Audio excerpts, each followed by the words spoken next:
dipersembahkan oleh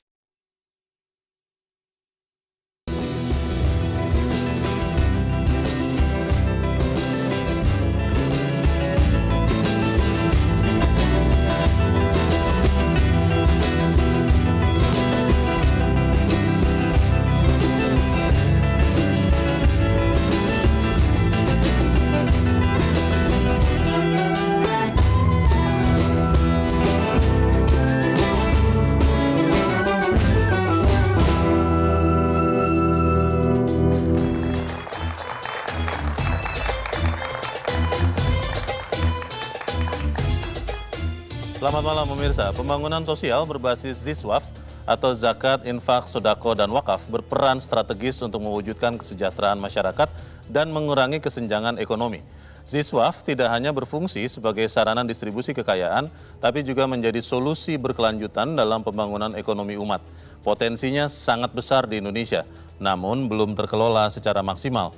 Untuk zakat saja potensinya lebih dari 300 triliun rupiah, bahkan kalau digabung dengan wakaf potensinya ditaksir mencapai 500 triliun rupiah. Lantas bagaimana optimalisasi pengelolaan ZISWAF dengan pendekatan yang lebih inovatif dan profesional? Apa saja tantangan yang dihadapi di era serba digital saat ini? Pemirsa, bersama saya Leonard Samosir, inilah Economic Challenges Spesial Ramadan bekerjasama dengan Ikatan Ahli Ekonomi Islam Indonesia atau IAEI dalam episode Pembangunan Sosial berbasis ZISWAF.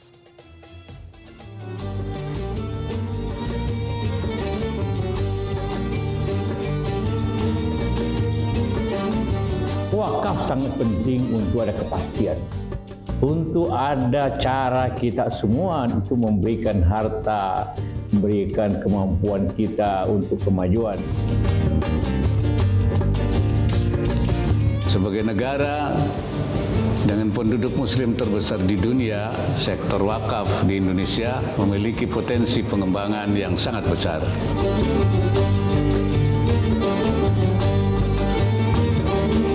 Pada Ramadan ini kami bisa memberikan pengalaman terbaik bagi muzaki pada puncak musim berzakat.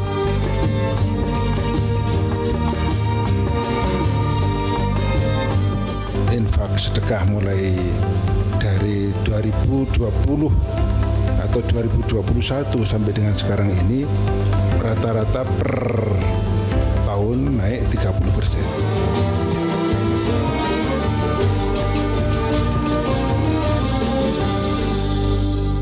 Pemirsa, di Grand Studio bersama saya malam ini telah hadir 4 orang narasumber. Yang pertama adalah Wakil Ketua Umum 6 IAEI, Dr. Irfan Syauqi Baik. Mas Irfan, selamat malam. Selamat malam, Mas Leonard.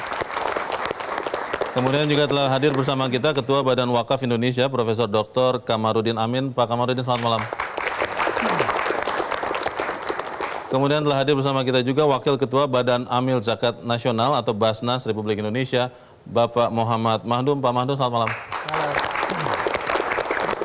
Dan juga telah hadir bersama kita Ketua Badan Pengurus Yayasan Baitul Mal Brilian atau YBM Brilian, M. Dadang Permana KF. Pak Dadang, selamat malam.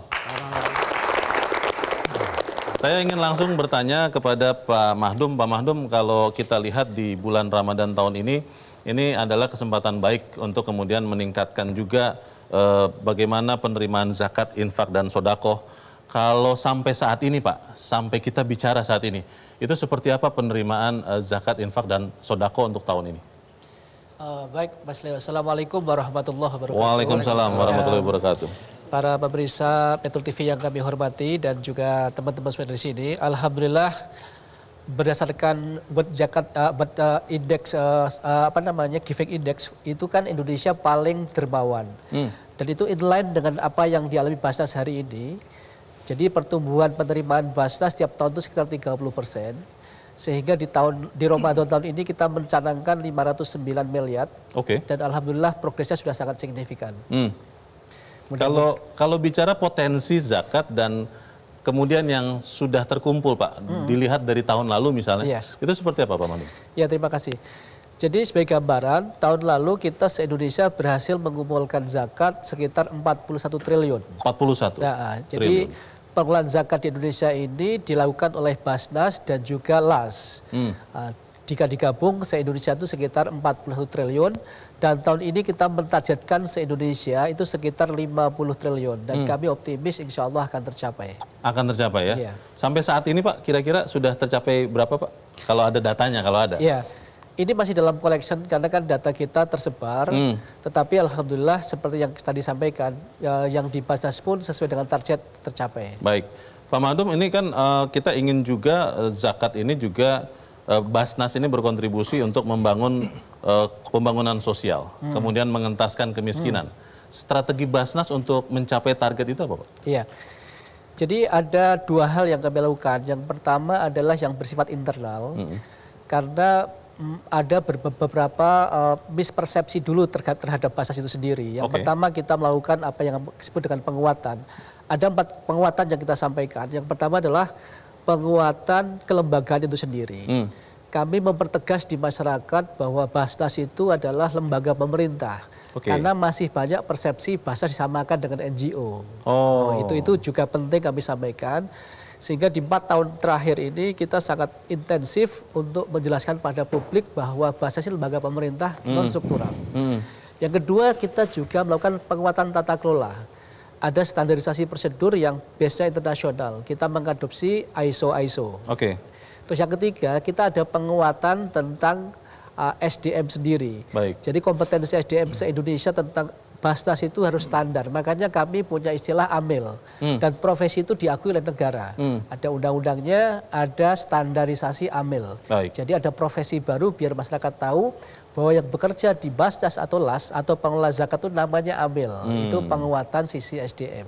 Dan tentu yang gak kalah penting adalah penguatan infrastruktur dan jaringan. Jadi sudah bagus tata kelolanya, bagus SDM-nya, kalau nggak ada kantornya kan bermasalah. Maka kita juga melakukan standar di kantor, termasuk mulai kita mengenalkan yang disebut biasanya pentahelix ya. Jadi bahwa hari ini eranya kolaborasi, jadi Basnas bekerjasama dengan siapapun yang punya fokus pada pengentasan kemiskinan, itu adalah partnernya Basnas. Ya. Itu yang sifat inward looking. Baru bagaimana strategi untuk bisa mengentaskan kemiskinan itu sendiri. Ya. Yang pertama adalah proporsi dana. Kita membagi dana untuk zakat infak sedekah ini dalam penyaluran itu ada 2. Sebagian untuk dana yang sifatnya konsumtif, yang kedua adalah sifat produktif. Itu yang pertama. Yang kedua untuk tujuan itu kita sasar sendiri. Yang pertama adalah kita berusaha untuk meringankan beban keluarga yang miskin. Jadi fokusnya adalah keluarga. Maka banyak program-program yang bersifat basisnya keluarga. Yang kedua adalah program-program yang tadi kami sebut produktif. Itu sifatnya untuk intervensi bagi mustahik yang bisa dikembangkan supaya berubah di tangan di atas. Karena kita punya slogan bagaimana memutus ketergantungan mustahik pada Basnas. Sebelum dijelaskan lebih lanjut Pak Madum, saya akan beralih dulu karena ini sangat menarik. Tapi yang ketiga yang paling penting ini, izin.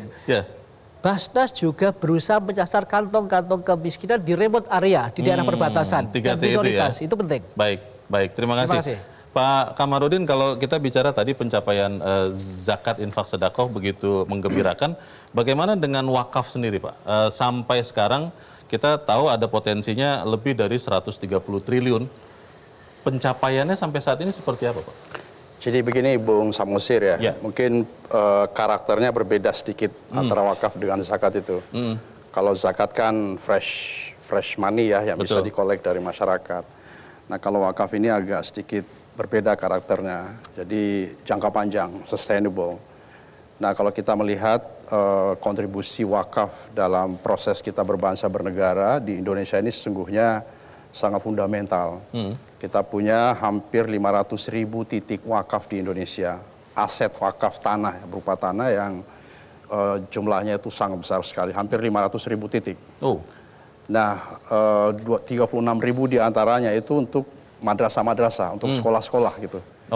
Jadi kemudian ada juga untuk masjid, untuk berbagai lembaga-lembaga sosial yang lain. Ini artinya bahwa ini kontribusinya sangat fundamental. Kita bisa membayangkan bagaimana lembaga pendidikan kita tanpa wakaf, karena sebagian besar lembaga pendidikan kita itu berdiri di atas tanah wakaf. Itu satu. Yang kedua, bahkan kantor-kantor pemerintah pun juga Ada juga di atas tanah wakaf. Oh, ada 1.100 kantor urusan agama KUA di kecamatan itu berdiri di atas tanah wakaf. Dari sekitar 5.000 sekian kantor KUA di seluruh Indonesia, 1.100 sekian itu di atas tanah wakaf. Jadi kontribusinya sangat fundamental ya. Tapi yang menarik sesungguhnya adalah kalau tadi kita menyebut angka 180 triliun sesungguhnya 180 potensinya. malah ya? Itu potensi wakaf uang. Ini wakaf aset lain lagi. Jadi ada potensi wakaf uang. Oke. Kalau kita mengkapitalisasi nilai wakaf tadi itu dari hampir 500.000 titik, teman-teman dari Bank Indonesia pernah mengkapitalisasinya itu nilainya sekitar 2.000 triliun lebih. Nilai wakaf, aset wakaf kita di Indonesia itu 2.000 triliun lebih. Nah selain madrasah, kemudian lembaga pendidikan, pesantren dan lain, juga ada beberapa wakaf kita wakaf produktif.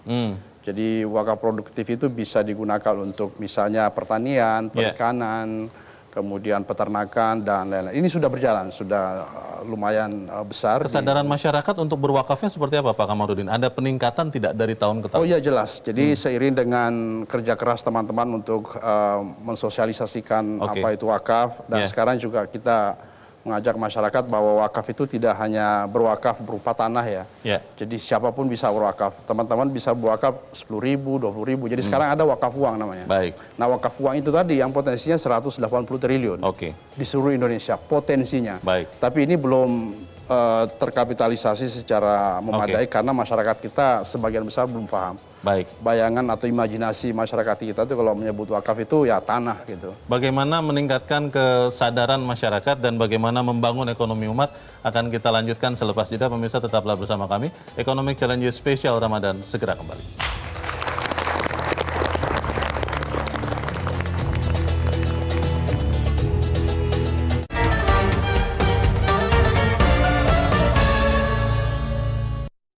Dipersembahkan oleh, didukung oleh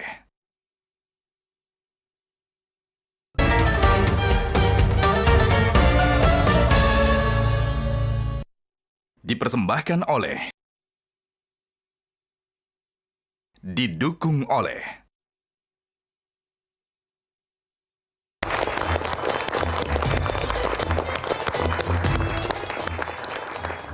Terima kasih pemirsa, masih bersama kami dalam Economic Challenge Spesial Ramadan bersama IAEI. Saya ingin langsung bertanya ke Pak Irfan. Pak Irfan, kalau kita melihat peningkatan terus terjadi, pengumpulan zakat, infak, sedekah dan wakaf itu terus terjadi, tapi memang masih di bawah potensi.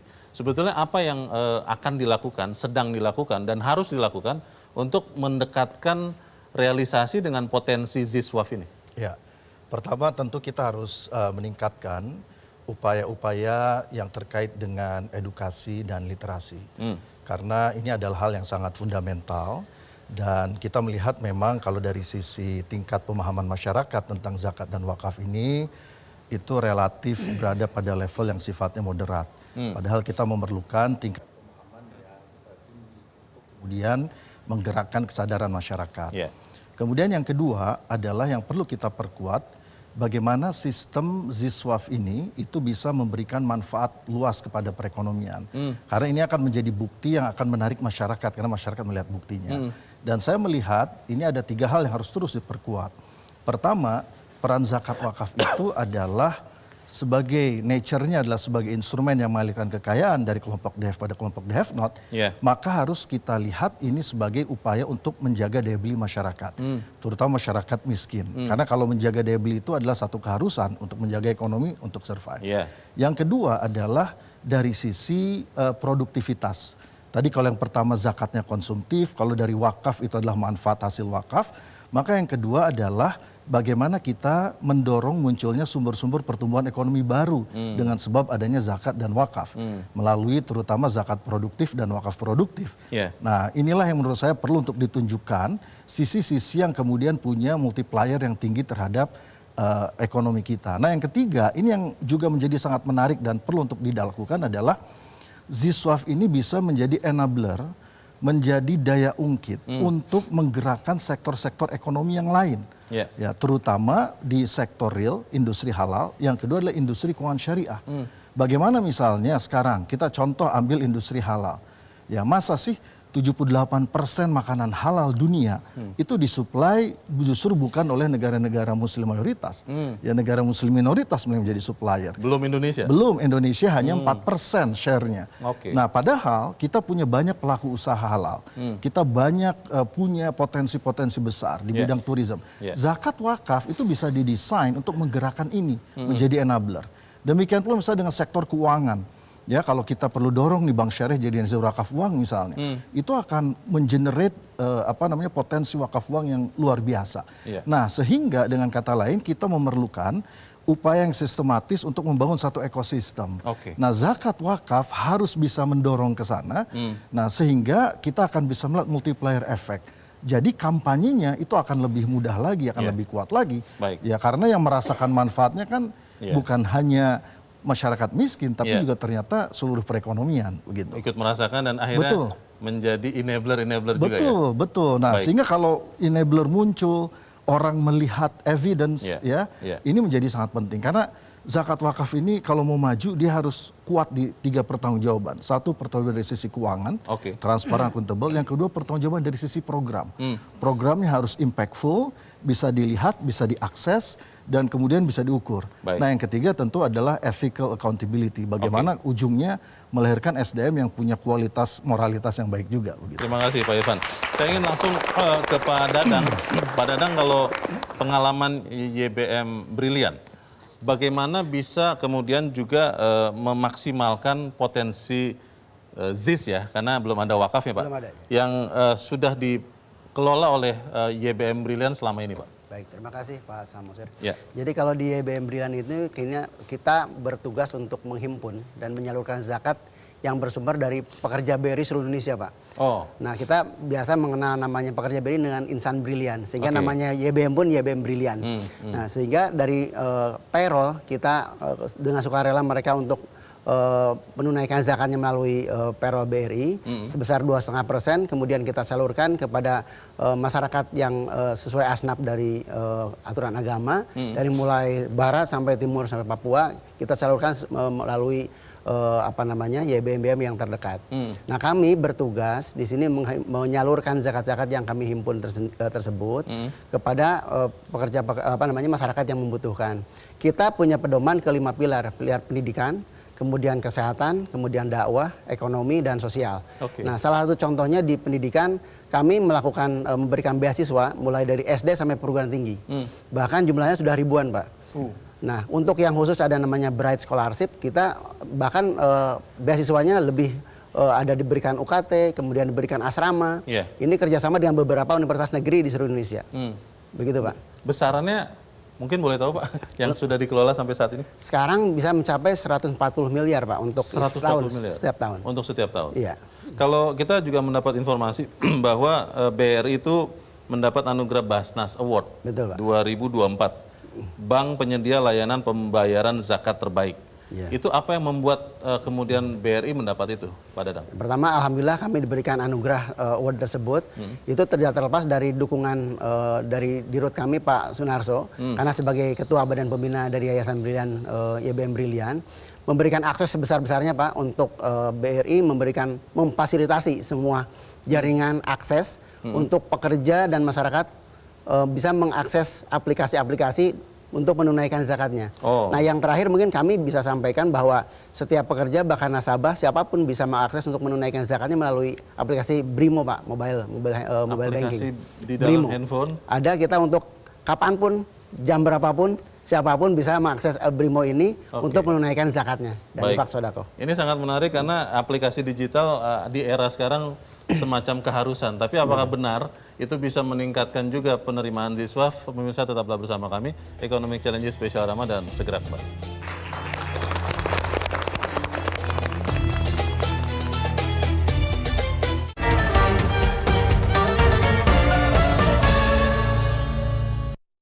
Dipersembahkan oleh,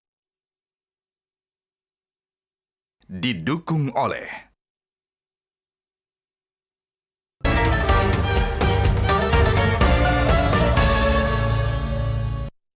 dipersembahkan oleh, didukung oleh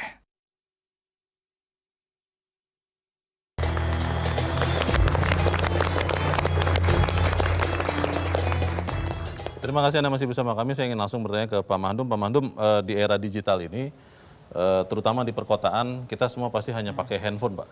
Untuk apapun pakai handphone. Dan kalau kemudian bicara ZISWAF atau ZIS di sini, Basnas, itu apakah memang teknologi digital ini sudah optimal dipakai, sudah membantu atau seperti apa?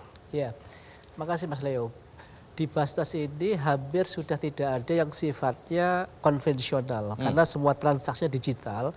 Dan untuk pembayaran itu kita juga ada dua sistem, mengembangkan sistem sendiri dan juga bekerjasama dengan platform digital yang ada. Payment gateway atau e-commerce yang ada, kita bekerjasama lebih dari 100 payment gateway termasuk e-commerce. Jadi hampir semua yang ada di Indonesia bisa bayar zakat melalui channel tersebut, termasuk perbankan. Yang menarik, itu hampir 30-40% pendapatan Basnas yang di Jakarta itu didominasi dari kanal web kita. Artinya masyarakat juga sangat familiar dengan teknologi. Jadi kalau ditanya seperti apa, itu sudah menjadi darah daging Basnas adalah teknologi. Terus yang kedua, kita juga tadi kami sampaikan punya beberapa sistem sendiri. Kita punya SIMBA, Sistem Informasi Manajemen Basnas. Ini mengatur tentang mekanisme input dan outflow dari uang itu sendiri se-Indonesia.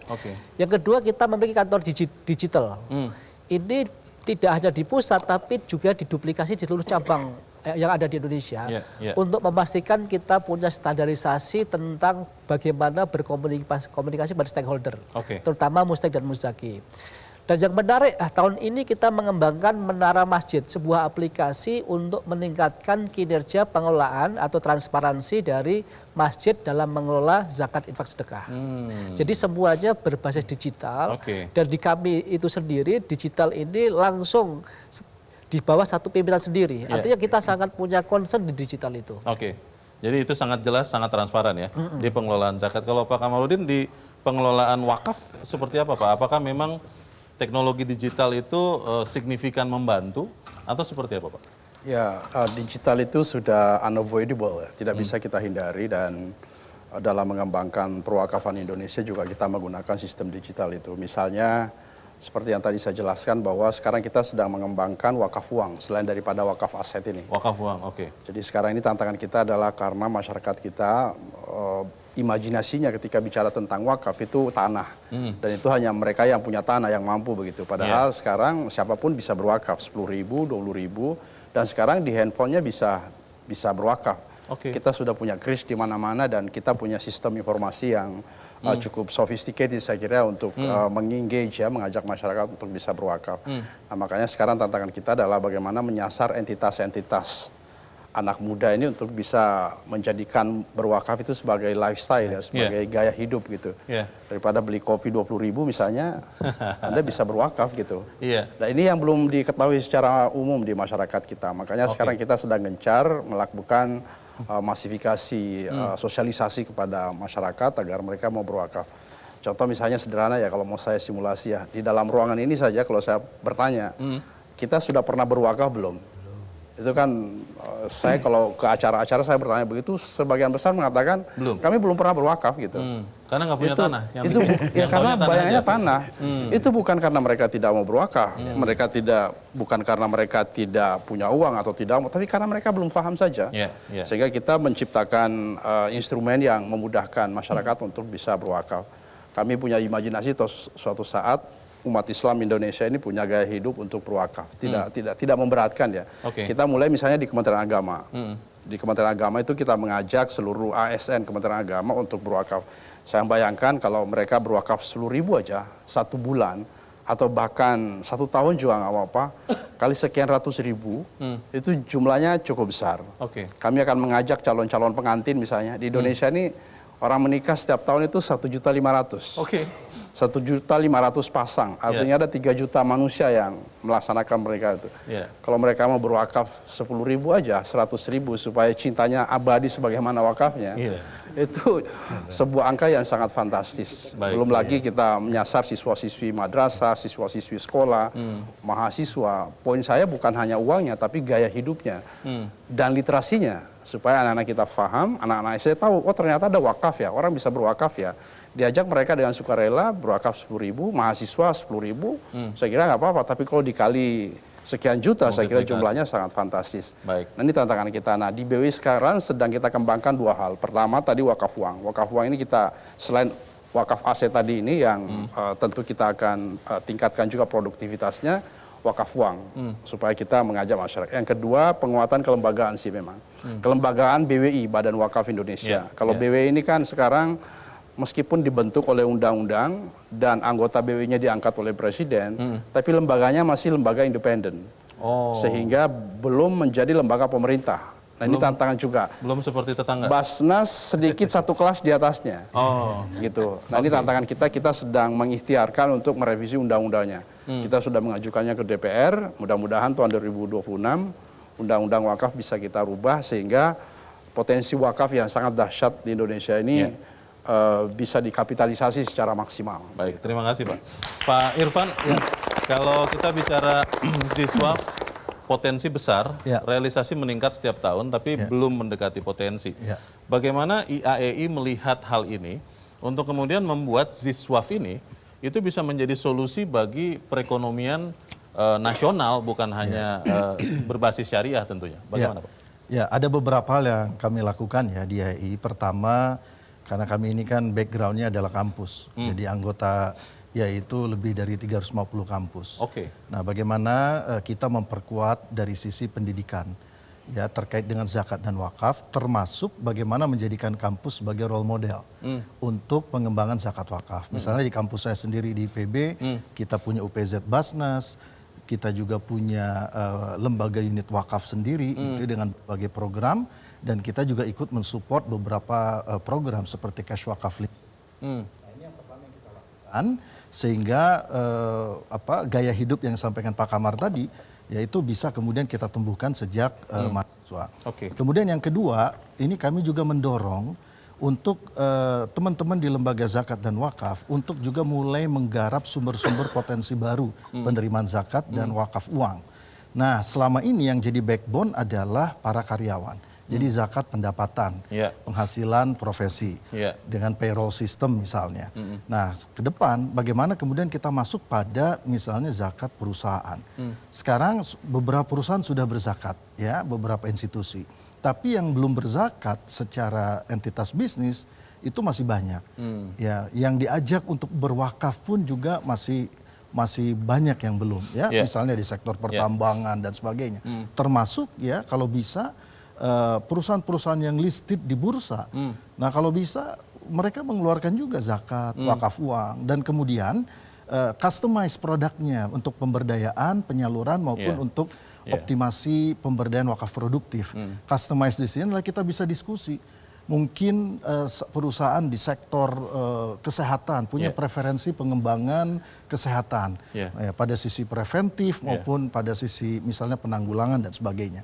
Nah, jadi hal seperti ini menurut saya akan sangat menarik ya, karena saya yakin ketika dunia industri ini, dunia usaha ikut terlibat, itu akan juga terakselerasi. Nah, ini yang menurut saya perlu untuk terus kita dorong, dan karena itu IAEI punya semangat untuk menjembatani supaya antara dunia industri juga dengan teman-teman Ziswaf itu juga komunikasinya lebih kuat. Gitu. Baik, itu informasi yang sangat menarik, tapi kita harus jeda kembali. Pemirsa, tetaplah bersama kami, Economic Challenge spesial Ramadan. Segera kembali.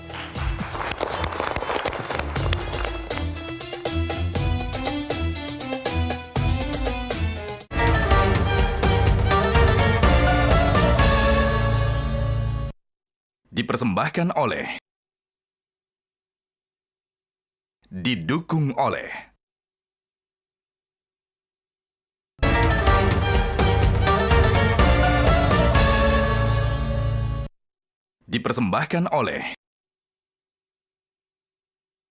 didukung oleh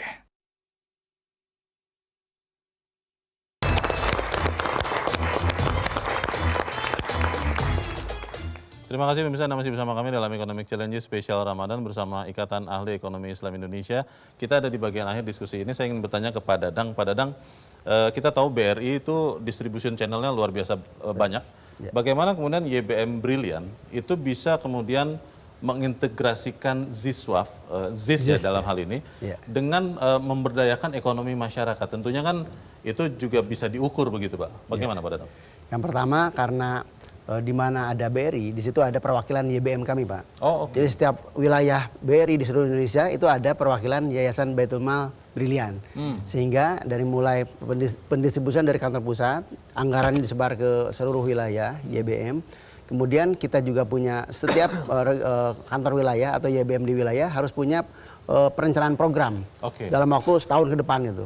Sehingga itu yang bisa budgetnya bisa dikontrol. Kemudian kalau dari sisi keamanannya bahwa kita secara organisasi juga kita lengkap organisasinya dari mulai badan pembina, kemudian kita punya badan pengawas, badan pengawas syariah gitu ya. Kemudian dari sisi kita punya prinsip harus 3A. Aman syar'i, aman regulasi, dan aman NKRI. Jadi semua aspek dari mulai perencanaan, perizinan, laporan, semua harus mengikuti aturan yang berlaku gitu ya. Dan kontribusi kita dari YBM Brilian ini untuk mengembangkan Indonesia. Makanya kita punya tagline-nya memberi makna Indonesia gitu. Memberi? Makna Indonesia. Makna Indonesia. Ya, betul. Tapi tentunya ada tantangan Pak. Betul. Di dalam setiap perkembangan. Apa yang masih dihadapi YBM Brilian untuk mengembangkan potensi ZIS ini? ZIS betul. Tantangan terbesar dari diri kami adalah yang pertama kami mudah-mudahan terus istiqomah dan amanah dalam mengemban penghimpunan zakat dan menyalurkan kepada yang berhak. Yang kedua mungkin edukasi Pak ya. Edukasi yang kita mungkin secara internal pekerja alhamdulillah kita dengan sosialisasi dan lain-lain sudah paham. Tapi mungkin yang tadi yang fundraising untuk di luar atau eksternal yang saya lihat bahwa handicapnya itu ada masyarakat Indonesia mungkin masih merasa bahwa zakat itu rukun Islam yang ketiga itu hanya zakat fitrah mungkin ya.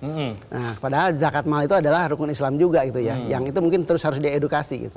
Nah, sehingga pekerja-pekerja kita semua merasa mungkin tidak punya kewajiban untuk berzakat gitu ya. Selain zakat fitrah gitu ya. Sehingga tadi yang terkumpul dari data di Basnas pun kan tidak terlalu signifikan.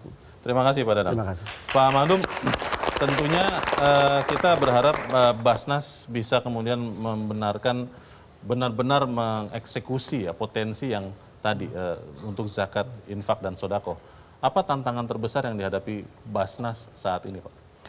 Sebenarnya seperti yang disampaikan sama teman kita yang dari YBM Brilian ya, itu masalah literasi. Jadi ketika bicara tentang literasi itu survei kita tuh masih di angka moderat, sekitar angka 70% lah ya, yang memahami banget tentang zakat. Tapi kalau disurvei lebih dalam, bagaimana cara menghitung zakat, apa bedanya zakat mal, zakat peternakan, zakat perkebunan, pertanian, makin berkurang. Zakat tabungan, bagaimana menghitungnya itu makin sedikit. Makanya di momentum bulan ini, bulan Ramadan, kami menghimbau seluruh masyarakat Indonesia agar mensucikan harta dan jiwanya dengan cara berzakat, tidak hanya zakat fitrah, tapi tadi zakat tabungan kita, zakat peternakan kita, zakat mal kita dan seterusnya. Itu kami himbau untuk berzakat di lembaga-lembaga yang resmi memiliki izin dari Kementerian Agama. Salah satunya adalah Basnas. Itu satu. Yang kedua, kami juga ingin mengatakan bahwa program Basnas ini ada 2 titik tekan. Bukan hanya untuk memutus mereka yang membutuhkan hunger ya, lapar, tetapi juga memutus mereka yang selama ini menjadi penerima. Kita berharap ke depan menjadi pembayar zakat. Kita menyebutnya mengubah mustahik menjadi muzaki, mengubah tangan di bawah menjadi tangan di atas. Maka pada sesi ini izin Mas Leo, kami berharap siapapun yang concern pada pemberdayaan masyarakat untuk bersinergi dan berkolaborasi dengan Basnas. Karena Basnas hadir, itu zakat adalah jembatan hati antar sesama, jembatan antara muzaki dan mustahik, dan Basnas sebagai intermediatornya. Baik, kita aminkan itu. Terima kasih Pak Madum. Pak Kamarudin, tentunya yang kita lakukan sekarang ini adalah bagian dari edukasi Pak tentang wakaf. Tapi tentunya ada harapan dari Badan Wakaf Indonesia. Apa itu Pak Kamarudin? Pertama saya optimistik ya, insya Allah dalam waktu yang tidak terlalu lama zakat, wakaf, infak, sedekah ini atau ZISWAF ini akan berfungsi instrumental untuk meningkatkan kesejahteraan umat. Sekarang trennya sudah sangat bagus. Kalau tadi kita mendengarkan teman dari Basnas, itu sekarang trennya pengumpulannya 10 triliun setiap tahun pertumbuhannya. Sebuah angka yang saya kira cukup besar ya. Di wakaf juga sama. Sekarang sudah ada sekitar 3 triliun dana terkumpul di di nazir-nazir wakaf uang kita termasuk juga di BWI. Yeah. Dan ini terakumulasi setiap tahun terus-menerus karena kalau bedanya zakat sama wakaf itu, kalau zakat itu Bapak sekarang berzakat, berinfak, hari ini juga atau tahun ini juga selesai, habis gitu. Tapi kalau wakaf abadi sampai kiamat, uangnya ada terus-menerus gitu. Recurring ya. Jadi kami optimistik insya Allah ini akan menjadi instrumen yang sangat powerful. Tantangannya memang adalah pertama di literasi, yang tentu berkonsekuensi pada partisipasi yang sedikit karena literasi masyarakat lemah. Yang kedua, memang kami juga mengakui bahwa kapasitas nazir-nazir kita, nazir itu adalah mereka yang diberi amanah untuk mengelola wakaf itu juga masih rendah dan ini terus-menerus kita lakukan peningkatan kapasitas dengan melakukan sertifikasi. Yang kedua yang menurut saya juga sangat fundamental adalah memang kelembagaan. Dari sisi kelembagaan, kami berimajinasi suatu saat, mudah-mudahan sekali lagi tidak lama, BW ini akan menjadi lembaga pemerintah. Kehadiran pemerintah dibutuhkan untuk mengkapitalisasi potensi wakaf yang sangat dahsyat ini, luar biasa Pak. Mungkin Indonesia ini memiliki potensi wakaf terbesar di dunia saya kira. Sebagai negara muslim terbesar dan kita lihat masyarakat kita sangat antusias sekali. Setiap tahun pertumbuhan wakaf aset itu 6%. Jadi ada ribuan, puluhan ribu masyarakat kita itu berwakaf tanah. Belum lagi berwakaf uang dan seterusnya. Tinggal butuh penguatan kelembagaan supaya BWI menjadi nazir negara. Gitu saya kira insya Allah mudah-mudahan tidak terlalu lama akan terwujud. Kita aminkan itu. Terima kasih Pak Kamarudin. Pak Irfan, kalau belajar fisika masih ingat energi potensial tidak jadi apa-apa kalau tidak digerakkan, tidak menjadi energi kinetik. Potensi-potensi yang tadi sudah dijelaskan oleh Bapak-Bapak ini, bagaimana IAEI melihatnya supaya kemudian tahun ini dulu lah terjadi peningkatan ZISWAF sebagai modal bagi ekonomi kita? Ya, pertama fungsi IAEI ini adalah melakukan advokasi. Dan advokasi yang paling krusial adalah advokasi kebijakan. Sebenarnya di era sekarang kita diuntungkan dengan adanya Undang-Undang RPJP Nasional nomor 59 2024 di mana untuk pertama kali dalam sejarah rencana pembangunan jangka panjang itu keuangan sosial Islam menjadi bagian penting. Yang ini kemudian turunannya adalah di RPJMN dan kemudian kami harapkan ini bisa menjadi indikator KPI kinerja pemerintahan di semua level sampai ke daerah. Nah sehingga tidak ada lagi bupati, wali kota, gubernur yang asing dengan zakat dan wakaf ya karena mereka merasa membutuhkan. Nah jadi ini yang pertama akan terus kita dorong adalah advokasi. Apalagi ini juga sejalan dengan Asa Cita dan ketika bicara pertumbuhan ekonomi 8%, kita tentu perlu mengoptimalkan semua potensi yang bisa menggerakkan ke arah situ. Nah zakat wakaf itu punya potensi itu gitu. Nah bagaimana menempatkan dalam skenario pembangunan nasional, nah ini menjadi tugas saya untuk terus kita melakukan advokasi. Kemudian yang kedua kita juga berharap penguatan-penguatan kelembagaan itu menjadi sangat krusial. Inovasi-inovasi ya. Dan juga ketika dukungan regulasi ada dengan inovasi program, maka Basnas dan BWI oleh pemerintah bisa saja diberikan tugas. Kita ingin kemiskinan ekstrim misalnya habis dalam 5 tahun. Maka Anda bisa berkontribusi menurunkan berapa persen. Nah kalau dari sisi regulasi sudah ada dukungan, maka pemerintah bisa meminta Basnas dan BWI untuk ikut berkontribusi lebih besar lagi dalam menurunkan angka kemiskinan. Nah ini saya kira akan sangat membantu tugas pemerintah. Karena itu saya berharap kepada pemerintah untuk menjadikan zakat dan wakaf ini bagian dari kepentingan nasional yang ini mendapatkan fokus dan perhatian yang besar sehingga nanti masuk ke dalam ranah-ranah kebijakan yang ada. Nah ini menurut saya menjadi salah satu tugas terpenting dan saya yakin tahun ini kalau bisa kita advokasi akan terjadi lompatan-lompatan yang luar biasa. Kita aminkan itu. Terima kasih Pak Irfan dan terima kasih kami sampaikan kepada Pak Dadang, Pak Mahdum, Pak Kamarudin dan juga Pak Irfan.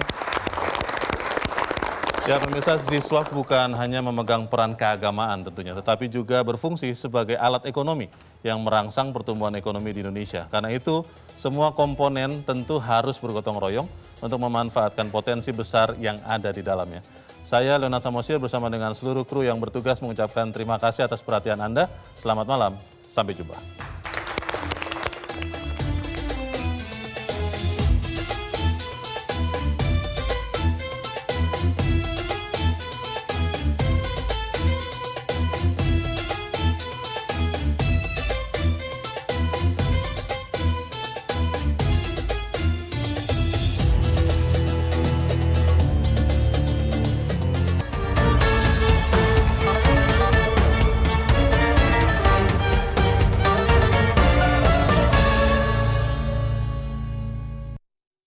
Dipersembahkan oleh Jelajahi cara baru mendapatkan informasi. Download Metro TV Extend sekarang.